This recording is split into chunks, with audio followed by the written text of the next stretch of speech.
Okay, well, thank you everyone for joining us today for another episode of our podcast, Conversation with a Consultant, hosted by Ron Bettin with special guest, Jeanie McKibbon. So she is the principal at Jeanie McKibbon Professional Corporation. And well, but before we start, please let me introduce myself. My name is Marlene Hernandez, and I'm the office manager here at ReSourceYYC. We are a co-working space for professionals. So if you're looking for an office space to work for the day or on a monthly basis, just let me tell you that this is the right place for you. We do also provide virtual office services in case that you don't want to use your home address for your business. I'll be sharing the link to our website for you to check out after the session and learn more about our services here. Please be aware that this session is going to be recorded for you and for our members to watch and listen later on our website. Well, with that being said, let's begin with the session. And well, Ron Bettin, he is one of our co-founders here at ReSourceYYC, but I will let him to introduce himself. So thank you. Thanks, Marlene. And yeah, come on down. See Marlene's face is great. It's one of the reasons you'll want to come down to ReSourceYYC for the friendly faces here. So yeah, and I do want to thank everyone who's joining us today live. I know it's podcast, but it's nice to have some people that we're going to stay after for some Q&As after the question and answer period at the end. And one of the reasons we do this is really to try and help build a community. There's a lot of consultants working in Calgary and a lot working on their own. And it's nice to build that community, and it's really nice to learn from each other. So I'm a consultant myself, so selfishly, I get to learn a lot from some really amazing people, including today. So we have Jeanie McKibbon with us today. Welcome, Jeanie. Thanks, Ron. Thanks for joining us. And Jeanie, over her career, she's developed a passion for team facilitation and collaboration. She works primarily with senior leadership teams to implement transformative change using purpose to create shared, focused, and energy. She supports organizations to improve governance, priority setting, risk management, and has worked in oil and gas, power and utilities, social sectors, and she's a certified management consultant and chartered professional accountant. So bring lots of skills to consulting. So we have lots we can learn today. And I have to say, I'm thrilled to talk to Jeanie. I've known her a few years. We're in a leader impact group together. And I really appreciate Jeanie's thoughtfulness and just her compassionate way, her demeanor, and actually what she brings. So I'm looking forward to hear how you really bring that caring personality to being a consultant and through your career. So thanks again for joining us. It's my pleasure. I'm really looking forward to the conversation. Yeah, and why don't we start? Tell us a bit about yourself, your family. You're from Calgary. How long you've been here? Just a bit about your personal self before we get into your career.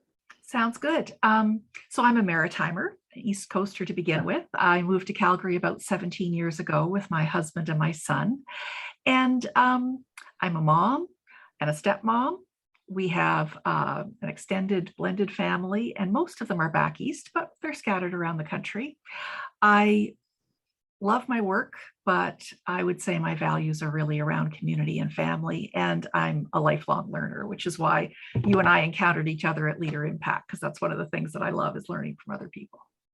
Exactly. Today's so with all the learning you've done, we're going to get a few nuggets out of you today. So I hope so. Jeanie has, I mean, you've been working, while you've been working, you've actually been doing some graduate studies, and maybe actually let's tell us a bit about, before we get into your work, what's some of the learning you've been doing?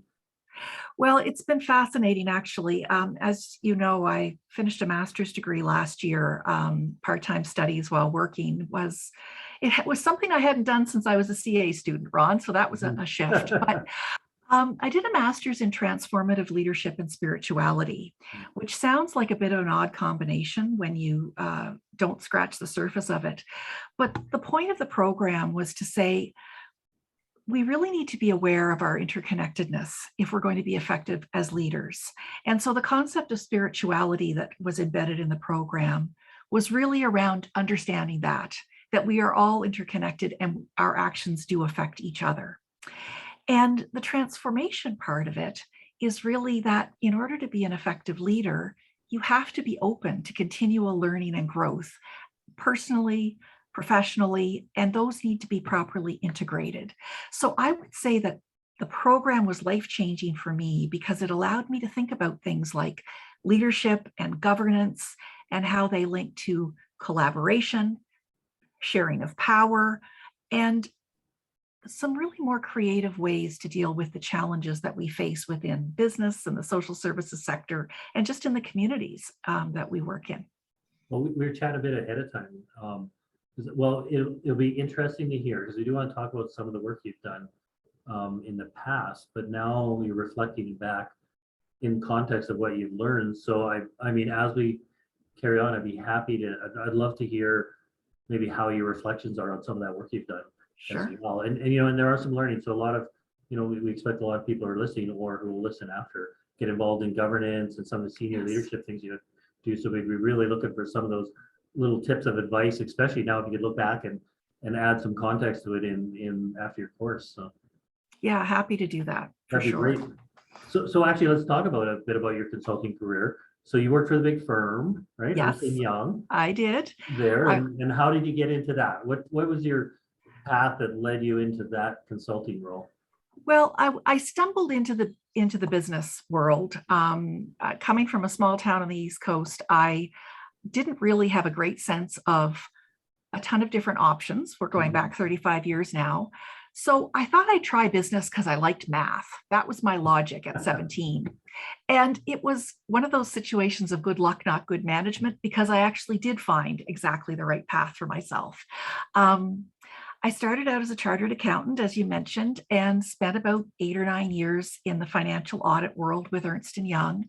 But around about the same time that I decided that accounting and financial audit was not my preferred professional path, we were starting up an entrepreneurial consulting practice in the East Coast, and I joined it.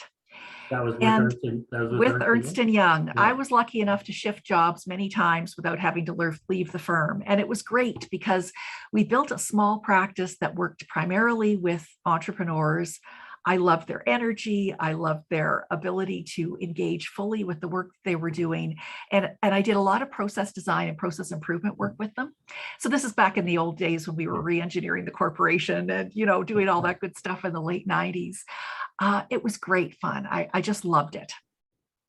But then for family reasons and a couple of other reasons, I decided to leave consulting for 5 years. And I went to work at a nuclear power plant, which was an amazing experience as well. Did a lot of internal consulting really within that organization. It just seems like that's my natural bent, is to do project-based work. And one of the things I did was implement business planning and risk management. So when I came back to EY in the early 2000s, it was after Enron and a couple of other major collapses, and people were very focused on governance and managing more effectively from that perspective. And so it was about 20 years ago that I really turned my attention to governance, risk management, and leadership as kind of the 3 primary levers that would allow companies to do their work in a way that was responsible and balanced. And then about 5 or 6 years ago, I shifted my focus from the corporate world to the nonprofit sector, just because I felt that was where my purpose was pulling me at the time. But I've continued to do very similar work in that sector. So it's been tremendously rewarding in that regard as well. Well, and I have to ask you, because we're surrounded, so ReSourceYYC, we have a lot of consultants, a lot of small companies, and I do get excited around entrepreneurs. Yes. Did you find that roots in entrepreneur supporting, did you bring that with you throughout your consulting career? That's a great question. I've never really thought about it before, but I absolutely think so, because an entrepreneur needs to think about things from a minimalist point of view. And, you know, I'm an entrepreneur myself now, we can't layer in a whole lot of bureaucracy, otherwise we get buried underneath it. And I think that filter has served me really well, because even large companies, especially in the oil and gas sector that I worked with when I first moved to Calgary, when you can't set your price, you really can't afford to have a lot of fat, right? Because you never know where that price is going. And certainly in the nonprofit sector, I have found that those folks do more with less than I've ever seen in my career. I have such respect for people working in that sector. And so again, making sure that we tailor our responses so that people don't get buried in too much process or too much formality is critical. And I learned that from entrepreneurs. So yeah, for sure. And I know this is probably something you've seen with big companies. Sometimes they lose sight of their customer focus. yes, So I know anyone and even yourself now as an independent consultant, customer and client focus is super important, and it brings a different perspective to how you approach things, right? absolutely. I suspect you being able to bring that over the years has probably been helpful as well. Yeah, I think that's a fair point. We can never lose sight of the person who's actually got an issue they need us to help resolve. And sometimes when you've got multiple layers between the day-to-day project manager and the person who signed the contract, you can lose sight of that a little bit, but not in this sector, that's for sure. Yeah. So let's talk about governance, because that's kind of Sure. been your baby, and change and collaboration. So I'm going to ask a broad question, because you've seen it change over the last 20 years. And you're right, Enron brought in like governance with a capital G, right? But it didn't necessarily have a lot of heart and collaboration because they were dealing with some big issues that were systemic, it seemed, right? So Absolutely. So how's your journey, and maybe how's the corporate journey around governance in the last 20 years? Because you've got to see it, you've got to help companies. What's your perspective on where it was at 20 years ago when you got helping, and where it's at now? Well, it's funny. There are 2 or 3 things that have really shifted, I think, in the last 20 years. So as you know, in the early 2000s, very cranky regulators in the US and Canada brought in a whole bunch of legislation, Sarbanes-Oxley in the US and Bill 198 in Canada, that was all about making sure that we never had those financial failures again. And we've continued to have them, 2008, and more recently, we've seen some big meltdowns. So I've thought a lot about what makes the difference between paying lip service to corporate governance and actually making it work. And the first thing I would say is intention. Intentionality from a point of view of what do we believe corporate governance is here to accomplish? And how important do we actually think it is, I think is the starting point. And I see more and more discussion about intentionality as over the last 20 years. So going back to the kind of the beginning of my journey, as a principles-based person, I was attracted to principles-based frameworks. And so the UK framework, the Calgary framework, was one in particular that attracted my attention. Because what it said was that governance is about holding the balance between individual and community concerns and between all the stakeholder groups that are out there that are affected by the actions of the organization. I don't think that many companies have really seriously thought about that in the early 2000s. They were thinking about the regulator and they were thinking about shareholders, who are important stakeholders. But over the last 20 years, I've seen more and more organizations really embrace the reality that the communities in which they reside, their employees and others are also very key stakeholders, and they need to balance those needs as well. So that's one. The other thing that I've really seen as a shift is the focus on purpose. Organizations are asking themselves, why do we even exist? And I think those are important questions to ask, because when organizations truly reflect on that, the types of answers they come up with are about, again, the impact they want to have. And if you're thinking about impact, then you start to really ask what structures, what processes, what people do I need in place to make sure that we actually achieve that impact. The other 2 things are the acronyms we hear all the time: DEI, diversity, equity, and inclusion, for sure, but also sustainability and governance. Those are buzzwords and acronyms we can throw around, but they have deep meaning. And I am particularly interested in diversity and inclusion because I think the focus for governance is around diversity of thought. You know, as a female in the business world, I was kind of party to all of those programs over the years where we wanted to get more women in the workforce, more women in leadership, more women on boards. I think that, again, sometimes the policies and the frameworks miss the intention. And the intention was to get the lived experiences of different people and the perspectives of different points of view round the table, at the leadership table and at the boardroom table, so that we could truly understand issues differently, come up with broader solutions, and make more effective change happen. And I think that we're getting that now. I think we're really doubling down on those concepts. So I'm really curious, because you were a woman, probably you would not have been surrounded by as many women, especially in some of the industries you were in. That's right. So a couple of questions there. How did you find being able to actually have yourself impact in those organizations? And I'm curious, every consultant wants to know that they've made a difference, right? Yes. And sometimes you feel like you're just there grinding, and they have you there for the purpose of checking that box, but what you're Yes. really there for is to help them make a difference. So have you had any experience along the way where one is actually being a woman has been helpful, maybe, that they didn't know, and then have you had some experiences where you've got to feel like you've really made a difference and had an impact on those companies? So a couple of things. Number one, I was blessed to have a boss at the very beginning who was a very, very strong believer in equity in the workforce before we even had that term. So, and he had a very strong wife who actually was a mentor of mine as well over the years. Wow. So the two of them took an interest in my career, and he threw all kinds of opportunities at me. And as long as I was prepared to catch the ball and run with it, he was going to throw it to me. And some days I wasn't really prepared for that, but he pushed me hard and I loved it. So I look back on that opportunity and think of the impact he had on me. But the example he set in doing that was that he was really there to help me succeed. And I took that value into everything I did as well. So some of the best feedback I've received in my 35 plus years in business are from young women who have said to me, "You helped me launch my career."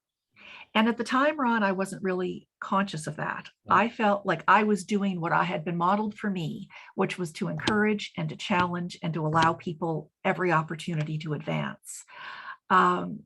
But I've had several young women over the years reach out to me and say, "You gave me a piece of advice or encouragement, especially encouragement, that made a big difference." And that was incredibly important to me. I also think of my time at the nuclear plant. There were about 800 people there and maybe 20 women that I would encounter on a regular basis. And that was a bit of an odd environment in many ways.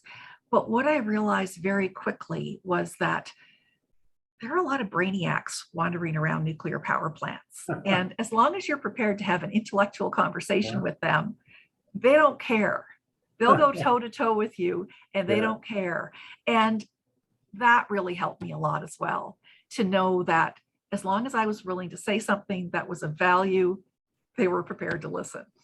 So that was incredibly encouraging, although, there were days that I was exhausted when I came home with the intensity of some of those arguments. It was really helpful to me. So did you find, so with a lot of very smart people, sometimes it's hard to get the soft collaboration skills and things like that. Is that something that you had to help bring in as part of your consulting and into governance as well, the collaboration aspect? So that's such a good question. I would say that 20 years ago, people didn't even acknowledge collaboration as being a legitimate form of leadership. We were still talking about the great man or the great woman, and the focal point was on the person of the leader as opposed to the process by which we got the best results.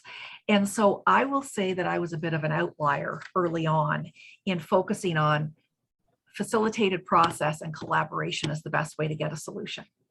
And there were very frustrating days with clients and with my peers where I really did find it was difficult to be heard. And what I have found, again, is that over a period of time, people started to see the outcomes and started to pay attention to the outcomes And then we're able to acknowledge that collaboration is actually a very effective way of getting work done. And I'm feeling a lot less lonely about that lately, Ron, because I think as the world gets smaller and problems get more complex, we are really starting to understand that no one person, no one team, or even one organization holds enough understanding of the problem and the potential solutions to actually make change happen. So in recent years, in the nonprofit sector, I've been working with multi-stakeholder partnerships where, you know, we're looking across a broad societal issue and saying, we can't even get to a good understanding unless we sit together and understand the problem together, let alone come out with a solution that's going to actually solve the client need at this end. So my process design work that I learned that 25 years ago, I've been dusting off that stuff and using it a lot in the last 3 or 4 years. I was going to ask you what some of the methodologies that you've used in the processes. So is there anything changed, or is it's the same methodology but of more of a receptive audience to work with now? It's the same methodology, but it's applied across different organizational boundaries. Yeah. So, you know, as an example, through the pandemic, I've been working with a multi-stakeholder partnership where they've been trying to provide social services to folks who need supports. And there are multiple agencies involved. So just to be able to walk them through, well, who takes the phone call? Yeah. How do you actually evaluate what the need is? Who's responsible for dealing with this particular type of issue? How do you interact with the technology? It raises a lot of questions that they'd have come up against those questions anyway at some point, but they're allowed to be able to be proactive in working their way through it in advance and being well prepared and coaching their staff in advance, as opposed to when the client is sitting in front of them and they're trying to figure out how best to help them. So I found it to be, it was quite funny to me that I was literally dusting off my process 101 skills and saying, oh, yeah, these are still really useful and in a totally different environment. So that's been fun. Do you find, because you spent a lot of most of your career dealing with senior management, yeah, do you find that just that experience allows you to come in at a higher level within some of the nonprofits and help them? I know personally, I know a lot of times you get bogged down in details trying to solve them when in fact the biggest issues you got to solve are actually at the top level and a bit of the vision and how do you want this to work, and you know, back to some of the original things about the intention and the impact that you want to make, right? Yes. And it's so easy to get bogged down in the details. So I'm curious if that's something that you've been able to bring to the nonprofit.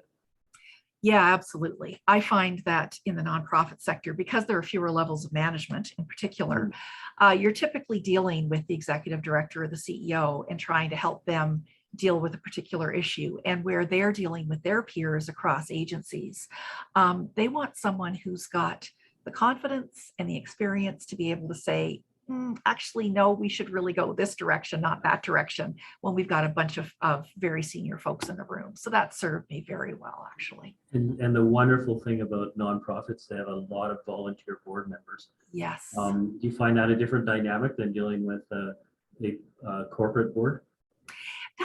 It's funny. Yes, in one way, and this may not be a popular point of view, but I find that the willingness to set aside ego is much higher when folks are supporting a nonprofit organization that is dear to their hearts. Oh. So you don't see as much of people just wanting to speak to hear their voice heard. They are really prepared to listen and engage in a different way. That's been my experience anyway. So I mean, that's that whole collaboration, working together. So there's lessons learned. Is there some things that we could bring back to the corporate world that would be learned from nonprofit? Oh yeah. I am really, it comes back to this diversity of thought. I am really convinced that if corporate boards could facilitate their leadership and their board meetings in such a way that they listened more carefully and allowed more points of view to be put on the table, there would be more creative solutions brought to bear.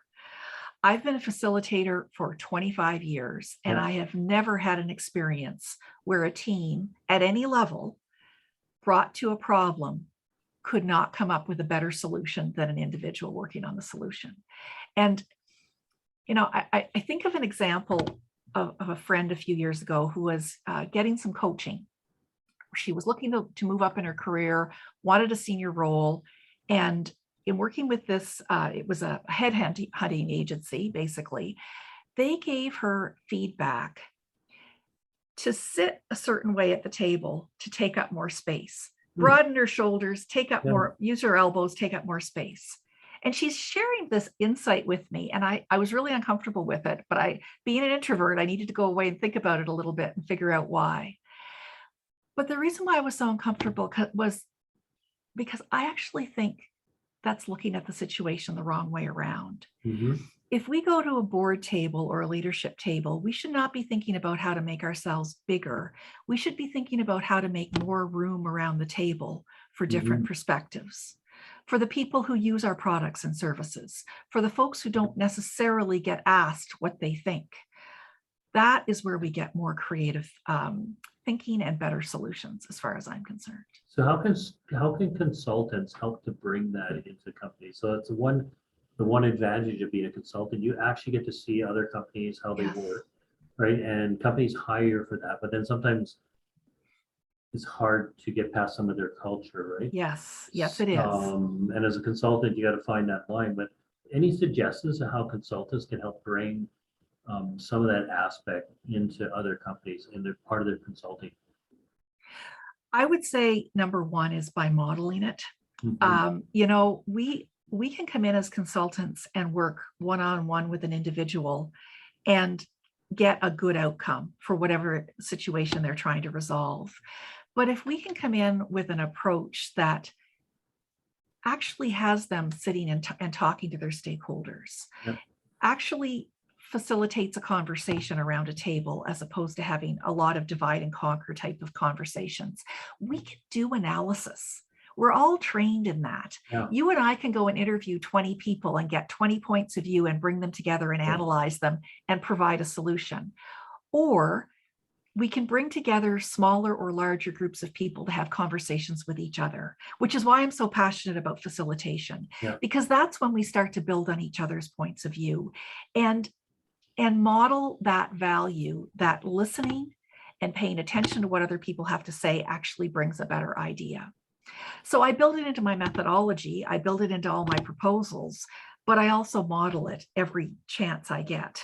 And I was actually recently reminded of this because during the pandemic, I had started working with a new client. Everybody was working virtually. Everybody was stressed out. So about a year ago, they asked me to facilitate a leadership workshop. And I worked one-on-one with the person who hired me to structure the workshop, execute the workshop, and it was a priority setting thing. Nothing, fairly standard methodology. And I would say it went okay. I had, the client was happy. There was nothing bad about the outcome, but I also wasn't convinced it was the best possible outcome. So a year went by. I got asked to do the workshop again, priority setting for next year. And this time I suggested to the client, let's meet with the participants in advance, ask for 20 minutes of their time, make sure that we hear from them what their expectations and needs are, and design the workshop accordingly. And the agenda didn't look that different. But the way in which I facilitated it, knowing what was in the minds of each of the individuals and what they needed was different. And the feedback was so much better. So I was thrilled. And that's interesting because I think a lot of, this is consultants have their proprietary or their methodology they bring in, but what you're saying is you really have to adapt and listen. Yes. You have to listen to your clients and help them listen to each other. Absolutely. Right? So there is no silver bullet, right? No, there isn't. And it is all about relationship, much and values. And I have to say, methodologies are kind of a dime a dozen, Ron. It's what you bring to the table as a person that makes a difference as a consultant. That's awesome. Can you believe it? We've already talked over half an hour. Oh my goodness. I told you it'd be hard to shut me up. Well, I know it's good. And you and I, we talked about all the things we could talk about, but actually we're going to wrap up and then we'll actually have time for some questions and after answers. But a few more minutes of what gives you the most passion right now as a consultant? What's just making you tick and want to get up every day and be a consultant? So it's back to the collaboration Yeah. world. I've had the privilege in the last 6 months to work with one organization that's got 25 agencies working together to serve the Calgary community.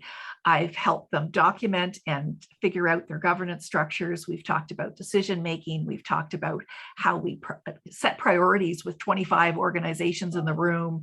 You know, we've really talked about the granular details of how you operationalize a collaboration. And just last week, I got a call from another client who said, I want to do something similar after Christmas. Will you help me? And it's a different series of agencies and organizations that want to come together and make a difference for this community. Those are the things that really get me excited and bring my passion to the table to work as hard as I can for my clients, for sure. Well, that's excellent. So how, clearly marketing is a word of mouth for you. It is. I don't do any advertising. It's all word of mouth. I don't want to work with a large cadre of clients, but I want to work very closely with the ones that I do take on. So that's my approach. That's great. Well, and for Calgary, it sounds like you're helping to make a difference. So that's great. So I have so much respect for my clients. They're doing the hard work. They're Yeah. working with the people who are vulnerable and need support. And if I can support them, I'm a happy camper. That really gets all my juices flowing, for sure. So is there anything that we didn't talk about that I should have asked you? I think the only other thing that that I am really reflecting on a lot these days that would be worth mentioning is we need to think about power and how it's used. I grew up in a corporate setting where power was all about getting other people to do what you thought needed to be done. Yeah. But in this world of collaboration, power is about how do we jointly achieve purpose? And so if we really think about who we give power to and who we empower, which is another buzzword, but it's a meaningful one, in our organizations, we will get better results. I am convinced of that. So that's it for me. I totally agree. That's a great way to end it. Thank you very much, Jeanie. Like I say, we could talk forever. I'm going to hand it back to Marlene. We're just going to end off the podcast section. And then we'll, if everyone else wants to stay on, we'll have an open Q&A after. Thanks again. Ron. Yeah, well, thank you so much, everyone, for joining us today. Please remember that this podcast will be available for you to watch later on our website, ReSourceYYC.org. And for more events coming up, please also check out our website. So we have more events like every week, of course, like starting New Year's, for you to enjoy. Well, once again, thank you so much, and we will see you all soon. Thanks, Marty.